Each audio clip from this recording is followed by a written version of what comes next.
ሰልፊ ቬንስተር ሽወደን ቅድሚ ኩናት ዘተን ሓቢርካ ምስራሕን ብምቕራብ ምስ ሓዳሽ መራሒት ሰልፊ ሶሻል ዴሞክራሲ ንምስራሕ ከም ትደሊ ሓቢሩ። ባይቶ ሃገረ ላቲቪያ ኣብታ ሃገር ንዘለዉ ኣስራሕቲ ትካላት ንዘይተኸተቡ ስራሕተኛታቶም ካብ ስራሕ ደው ከብሉ ዘኽእል ሕጋዊ መዝነት ከም ዘጽደቐ ተፈሊጡ። እቲ ብዝለዓለ ጥርዚ በፂሑ ዘሎ ቅልውላው ኢትዮጵያ ንምፍታሕ ሰፊሕ ጻዕሪ ማሕበረሰብ ዓለም ይቕጽል ከም ዘሎ ተሓቢሩ። ጥዕና ሃበላይ ዝኸበርኩም ተኸታተልቲ መደብና እዚ ካብ ስቶክሆልም ዝመደበሩ ማዕከን ዜና ሃርሞን ንሎሚ 8 ሕዳር 2021 ዝተዳለወ መሰናዶእ ዜና ቀንዲ ርእስታት ብምቕዳም ከቕርበልኩም እየ። ምስ ኩሎም መሳርሕተይ ካብ ስቱድዮ ምሳና ክጸንሑ ዝዕድመኩም መሓር ብርሃም እየ። ድሕሪ እዚ መሰጋገደ ናብ ዝርዝር ዜና ክመርሓኩም እየ። ሰናይ ምክትታል።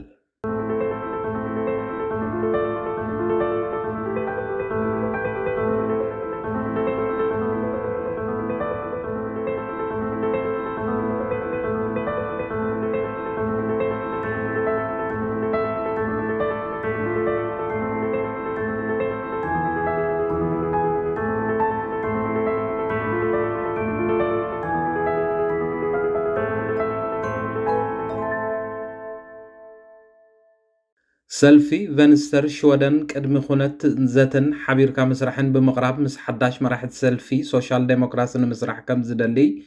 ብመገዲ ኣደ መንበሩ እቲ ሰልፊ ዘውፅኦ መግለፂ ኣረዲኡ። ሚኒስተር ፋይናንስ ሽወደን ወይዘሮ ማግዳሌና ኣንደርሾን ንቐዳማይ ሚኒስተር ሽወደንን መራሒ ሰልፊ ሶሻል ዴሞክራሲን ዝኾነ ስቴፋን ሎቨን ተኪኣ መራሒት እቲ ሰልፊ ኮይና ከም ዝተመርፀት ማዕከናት ዜና ክሕብራ ከም ዝቐነያ ዝፍለጥ እዩ። ብርክት ዝበሉ መራሕቲ ሰልፍታትን ናይ እንቋዕ ሓጎሰክ መልእኽታት ክሰዱን ከለዉ ገሊኦም ድማ ንምምራፅ ናይታ ወይዘሮ ብኣወንታ ኣይረኣይዎን። እንቋዕ ሓጎሰክ ማግዳሌና እንቋዕ ናብ ዓንኬል መራሕቲ ሰልፍታት ተጸምበርኪ ኣብ ማኣዲ ፖለቲካ ሽወደን ብሓንሳብ ኮፍ ኢልና ንዘራረበሉን ንእከበሉን ንተሓጋገዘሉን ኩነታት ንኽፍጠር ተስፋ ይወሰን የብሉን ክትብል መራሒት ሰልፊ ሰንተር ዘለዋ ኣድናቆትን ነቲ ናይታ ወይዘሮ ምርጫ ኣደ መንበርነትን ኢዳ ኣኒሎፍ ኣብ ገጻት ትዊተር ኣብ ዘስፈረቶ ጽሑፍ ከም ዝሓበረቶ እቲኣ መራሒት ኮይና ተመሪፃ ዘላ ብኩሉ ሸነኻ ብቕዕቲ ምዃናያ መስኪራ። መራሕቲ ሰልፊ ሚልዮ ፓርቲየት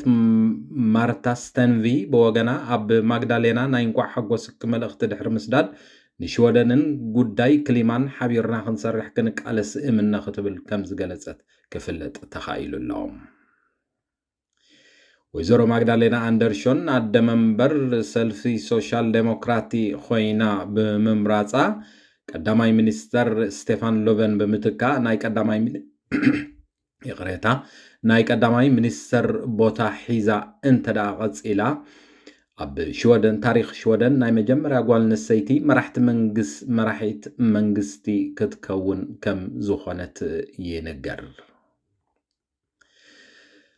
ባይቶ ሃገረ ላቲቪያ ዘጽድቆ ሓድሽ ሕጊ ካብ ዕለት 15 ሕዳር ጀሚሩ ኣብታ ሃገር ዝርከባ ኩባንያታት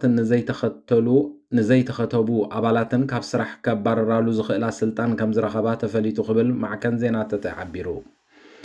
ሃገረ ላቲቪያ ሓንቲ ካብተን ብለበዳ ኮቪድ-19 ብከቢድ ዝተጠቕዓ ሃገራትን ብሰንኪ ኣብ ኣገልግሎት ጥዕናት ሃገር ዝተፈጥረ ልዑል ጸቕጢ ካብ ካልኦት ኤውሮጳውያን ሃገራት ሓገዝ ዝሓተተት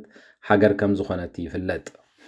61% ካብ ልዕሊ ዕድመ ዝኾኑ ዜጋታት እቲ ሃገር ጥራይ ዝተኸትቡ ምዃኖምን ምስ ማእከላይ ገምጋም ናይ ኤውሮጳዊ ሕብረት ማለት 75% ክነጻጸር እንከሎ እቲ ዝወሓደ ምዃኑ ይፍለጥ። እዚ ኣብ ሃገረ ላቲቪያ ዝጸደቐ ሓድሽ ሕጊ ነቶም ክኽተቡ ፈቃደኛታት ዘይኮኑ ሰባት ዕላማ ዝገበረ ኮይኑ እዞም ሰባት እንተኽኢሎም ካብ ገዝኦም ክሰርሑ ወይ ድማ ብዘይደሞዝ ደስኪሎም ክጸንሑ እዩ እቲ መልእኽቲ።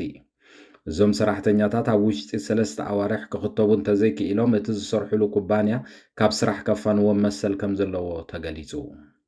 እዞም ክኽተቡ ዘይደልዩ ሰባት ንዝህብዎ ኣገልግሎት ብቑዓት ኣይኮኑን ክብል ጸብጻብ መንግስቲ ላቲቪያ ገሊጾም ክብል ኣብ ፍሉይ ኣጋጣሚታት እዚ ሕጊ ክስገር ዘለዎ ተኽእሎ ዓቢ ምዃኑ እውን መንግስቲ ላቲቪያ ወሲኹ ኣረዲኡ ኣሎ። ሓይልታት ትግራይን ሰራዊት ናጽነት ኦሮሞን ኣዲስ ኣበባን ምቁጽጻር ኣብ ዝደፍእሉ ዘለዉ እዋን ቤት ምኽሪ ጸጥታ ውድብ ሕብራት ሃገራት ሎሚ ምሸት ኣብ ጉዳይ ቅልውላው ሰሜን ኢትዮጵያ ክእከብ ምዃኑ ካብ ኒውዮርክ ዝተፈነወ ዜና ኣረዲኡ። እዚ ኣብ ኒውዮርክ ዝካየድ ኣኼባ ኣስታት 8 ሚልዮን ሰባት ንሰብኣዊ ቅልውላው ኣቃሊዑ ዘሎ ቅልውላው ኢትዮጵያ ኣጀንዳ ብምግባር ክዝቲ ምዃኑ ይግለጽ። እቲ ባይቶ ኩናት ትግራይ ካብ ዝጅምር ንዳሓር 11 ግዜ እንተተኣከበ እኳ እቲ ኩናት ንኸብቅዕ ዝገበሮ ጭቡጥ መፍትሒ ከይተረኽቦ ከም ዝጸንሐን እቲ ባይቶ ጸጥታ ንዕኡ ዝመጣጠን ስጉምቲ ከም ዘይወሰደ ይፍለጥ። ኣብ ዝሓለፈ ዓርቢ እቲ ቤት ምኽሪ ኣብ ዘሳለጡ ኣኼባ ንመጀመርያ ግዜ እቲ ብሰሜን ኢትዮጵያ ዝቕጽል ዘሎ ኩናት እናተጋደደ ምኻዱ ከም ዘተሓሳሰቦ ሓበራዊ መግለጺ ብምውጻእ ብህጹጽ ጠጠው ክብል ሓበራዊ ጻውዒት ከም ዘቕረበ ይዝከር። ብ15 ኣባላት እቲ ባይቶ ተቐባልነት ረኺቡ ኣብ ዘውፅኦ መግለጺ ድማ ኩሎም ተሳተፍቲ እቲ ኩናት ዘላቒ ሰላም ንዘምጽእ ምቁራጽ ተጻብኦ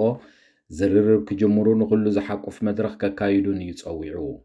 ተወሳኺ ኩሎም ወገናት ካብ ሓደገኛ ጸልእን ዘስሩጹን ጎነፅን ምክፍፋልን ዘለዓዕሉ ዘረባታት ክቁጠቡ ከም ዘተሓሳሰበ እቲ ዜና ኣረዲኡ። ፍሉይ ልኡኽ ሕብረት ኣፍሪካ ሓላፊ ሰብኣዊ ረድኤት ውድብ ሕብራት ሃገራት ማለት ኦቻ ትማል ሰንበት ኣብ መቐለ ብምኻድ ምስ ኣቦ ወንበር ሕወሓትን ከምኡውን ፕረሲደንት ክልል ትግራይ ዶክተር ደብረጽዮን ገብረ ሚካኤል ከም ዝተዘራረቡ ተገሊጹ ኣሎ። ሕብረት ኣፍሪካ ኣብ መጀመርያ ወርሒ ነሓሴ ኣብቲ ዞባ ሰላምን ድሕነትን ፖለቲካዊ ዘተን ንምምጻእ ብዝብል ንፕረሲደንት ናይጀርያን ነበር ኦባሳንጆ ላዕለዋይ ወኪል ቀርኒ ኣፍሪካ ገይሩ ከም ዝሾሞ ዝዝከር እዩ። ሓላፊ ቤት ጽሕፈት ምትሕብባር ሰብኣዊ ጉዳያት ውድብ ሕብራት ሃገራት ማርቲን ግሪፊትስ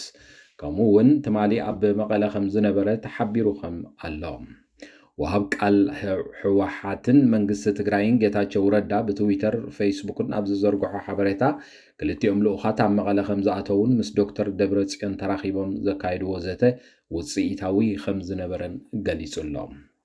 ውፅኢት ናይቲ ዘተ እንታይ ከም ዝኾነ ግን ስጋብ ሕጂ ዝተዋህበ ወግዓዊ መግለጺ የለን። እዚ ከምዚ ኢሉ እንከሎ ኮሚሽን ሰብኣዊ መሰላት ኢትዮጵያ ኣብ ዝተፈላለየ ከተማታት ኢትዮጵያ ምስቲ መንግስቲ ፌደራል ዘውፅኦ ሓድሽ ህፁፅ ግዜ ተዛሚዱ ኣብ ኣተሓሕዛ ኣብ ቀይዲ ዝውዕሉ ዘለዉ ሰባት ከም ዘሻቐሎ ገሊጹ ኣሎ። ኮሚሽን ትማሊ ማሲኡ ብዘውፅኦ መግለጺ ተኣዋጅ ህፁፅ ግዜ 23 ጥቅምቲ 2014 ኣቆጻጽራ ግእዝ ካብ ዝወፅእ ጀሚሩ ሰባት ካብ ስራሕ ቦታኦም ካብ መንበሩ ዝገዝኦምን ከምኡውን ብሃንደበት ካብ መገዲ ተታሒዞም ፈቐዶ መደበር ፖሊስ ተዳጒኖም ከም ዝርከቡን ምስ ገበናት ግብሪ ሽበራ ብዝተኣሳሰረ ኣኽበርቲ ሕጊ ንጡርጡራት ኣብ ቀይዲ ናይ ምጽናሕ ስልጣን እኳ እንተተዋህቦ እቲ ዝካየድ ዘሎ ማእሰርቲ ግን መንነትን ወይ ከዓ ዓሌት መሰረት ዝገበረ ብዝመስል መልክዑ ይትግበር ከም ዘሎ ኣብሪሁ። ኣብ ሓደ መደበር ፖሊስ ድማ ኣባላት ስድራ ንእሱራት ከይሓቱ መግብን ክዳውንትን ከየብፅሑ ከም ዝተኸልከሉን ኣብ መንጎ እቶም እሱራት ሽማግለ ኣዴታትን ህፃናትን ከም ዝርከብዎም እቲ ኮሚሽን ኣብ ዘውፅኦ መግለጺ ኣረዲኡ። ብዝሓለፈ ሰሙን ኣካላት ጸጥታ ምምሕዳር ከተማ ኣዲስ ኣበባ ሓድሽ ስጉምቲ ጃምላዊ ማእሰርትን ተፍትሽን ግፋን ገዛ ንገዛ የካይዱ ብምህላው ጉዳያት ጃምላዊ ማእሰርትን ምፍራሕን ንኸውን ኣለና ዝበሉ ተጋሩ ነበርቲ እታ ከተማ ጠቒሱ ጸብጻብ ቢቢሲ ከም ዝፈነወ ተፈሊጡ ኣሎ። እቶም ኣብ ሕማቕ ኩነታት ኣለና ብምባል ቃሎም ንቢቢሲ ዝሃቡ ውልቀ ሰባት ድሮ ኣባላት ስድራ ቤቶም መሓዝቶምን መቕረቦምን ኣብ ዝነብሩሉ ናይ ስራሕ ቦታ ካብ ቤት ብልዒ መዘናግዒ ቦታን ካልኦት ቦታታትን ከም ዝተወስዱ ተዛሪቦም ኣለዉ። ኣብ ሽወደን እቲ ዝለዓለ መጠን መርመራ ኮቪድ-19 ዘካይዳ ምምሕዳራት ዝወሓደ መጠን ሞት ከም ዝተረኣየ ካብ ኮሚሽን ኮሮና ዝተረኽበ ጸብጻባት ብምጥቃስ ሬድዮ ኤኮት ሓቢሩ ክብል ማዕከን ዜና ተተ ኣቃሊሑ። ኣብዘን ዝተፈላለያ ክሊ ዕድመ ጻዕቂ ህዝቢ ዘለዎን ምምሕዳራት መጠን መስፍሕፋሕ ኮቪድ-19 ክበዝሕ እኳ እንተተረኣየ መጠን ሞት ጥራይ ዘይኮነስ ብዝሒ ናይቶም ሕክምናዊ ኣገልግሎት ዝሓቱ ዘለዉ ሰባት ውሒዱ ከም ዘሎ ተፈሊጡ ኣሎ። ትሑት መጠን ክታበት ዘካየዳ ምምሕዳራት ብለንኪነ ኦስተርታንደን ከም ዝኾና ኣደ መንበር ቦርድ ምምሕዳር ኦስተርላንድ ምርመራ ኮቪድ-19 ንምክያድ ናይቲ ከባቢ ላቦራቶሪ ጥራይ ክጥቀሙ ምሕሳቦም ከም ዘተዓሳ ክትገልጽ እንከላ ብሰንኪ ዋሕዲ ምርመራ መጠን ሞት በዚሑ ዝብል ትንታነ ግን ብወገና ከም ዘይትቕበሎ ገሊጻ ኣላ። ብሲኣይ እትፍለጥ ጀርመናዊ ናይ ሕይወት ኣድሕን መርከብ ኣብ ወደብ ትራፖኒ ሲሲልያ እዛ زحلف حيدت معلتات كاب مأكلاي بحر زأكبتهم زدحانتهم لعلس 800 سدتنياتات زصعنت مركب اب سيسيليا ختصقع فقط تواهبوا خمز الله كفلت تخايل الله اب زحلف حموس جميرات عق شغلو ودب كتنادي دحر مصرحه منغست طاليان اب ودب ترابوني نختعشكت مال غدام فقط كم ذهبا جرمناوي محبر متحققاز CI4 غليص الله زبزحو كابتوم سدتنياتات تحت عدم قلعو خوينوم حموشت نفس صرات زركبهم يوم كبل تمحبر غليصو خمزلون مال غدام CI4 نتوم سدتنياتات زخون مغبن كوبورتاتاتن تقبيلا اوشان فايكينج زتباهله خالق مركب كا 300 سدتنياتات صعينا معشغ وطان مركب اب افدق نايت ودب بحري تنسافف مهلاواتي حبريتا تحبيرو لهم تكتاتلو زلهم هارموني ميديايو دحرزي حصار صبصاب كنتات اير زسومن زي ناو حصرت زيناتات كسغاغروكومي مسانا صلحو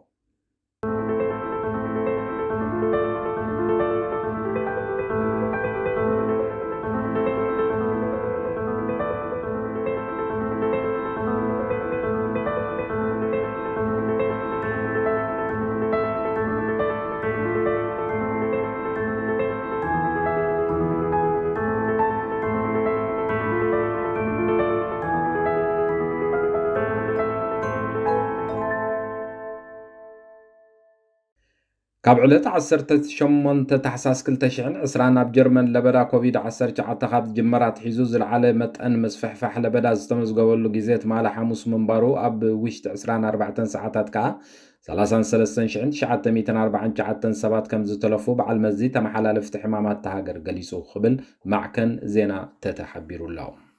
أقدم أبيلو أب جرمن أبو وشت 24 ساعات تمزجب قصر ملكفت 33 شعن شعات 270 شعات منبارو يذكر أبزح حلف سامنت متن ملكفت كوفيد 19 بغت على خوسخ كم زت رئيس جلس منستر عنا جرمن جنس سباهان دحري مقلاص أب لعلي جرمن رابعي معبل لبدا بنهرخ الرأي كم زغل ترطرو قليسو الله إلو وبوليتيكاو طمامت عقند تنك موسخنا يزلبدا تحت زرقح خطابات كخون كم زخيل زقلصت بعل مزي تحت 67% كامل لا حزب جرمن كلتا ابر خطابات كم زوصلو يفلت متن مسفحفح لبدا كوفيد 19 بزي تخطبو سبات بالعل متن يرأي مهلاو زقلص سباهان أبقال خبابتات تهاجر نقطاتات إيبا يودع مهلاو كبل آتنكيغو خمزلوتي زترخب حبريتا أملكتو الله هاجر دنمارك نتوم زلعلتهم ممرحتات كوفيد 19 من دغنا كتتاتاتهم كم زغبا امخارب على المزي طعنا تهاجرا وغداي تمحلالفت حمامات سورن بروستروم غليصو خبل معكن زينا تتحبيرو توسانه ابيد بوليتيكانياتات سلازخونه صاوعيتينتهم بوليتيكانياتاتيو كبل بروستروم مس دنماركاوي channel كلته ابز غبرو ركب غليصو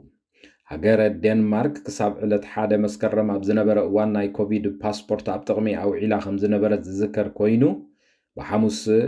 كل التشحن حموش تميتن 9 سبات بفيروس كورونا 5 لخبو يفلت زد ما وشت 24 ساعات تزلع عليه قصري ملكفتي زغنة أبتعنا اتهاجر كم زغنة تغيسو يركب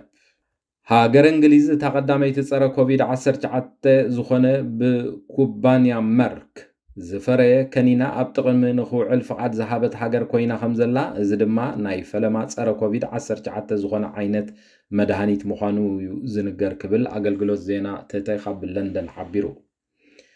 ازي بمولنو بيرابر زفلت عينت كنينا نلعل 10 8 عمت زعدميهم بكوفيد 19 سلفو سبات بحدش بحدث زوريا لبدا خطوقعو تخولتات زلوهم تراي زوهاب كم زخنن إذا مدهاني تحموش معلتات أبغزا خون كازوسر كم زخنه إتي حبريتا نزيرو إذا مدهاني نملكتات حمام كوفيد 19 زوحدن مسرح محواي زك ألا طفن كم زخنون إتي زينا وسيخو أردي الله لما معلتي هاجر انجليز اب عالم ناي مجمرة هاجر نزي مدهاني تابتغم زو علت بمخانا تاريخاويت معلتي اخبل من السرد عنا تحاجر سجيد جابيد قليسو خمزلون تحبيرو الله مع المز مدهاني امريكا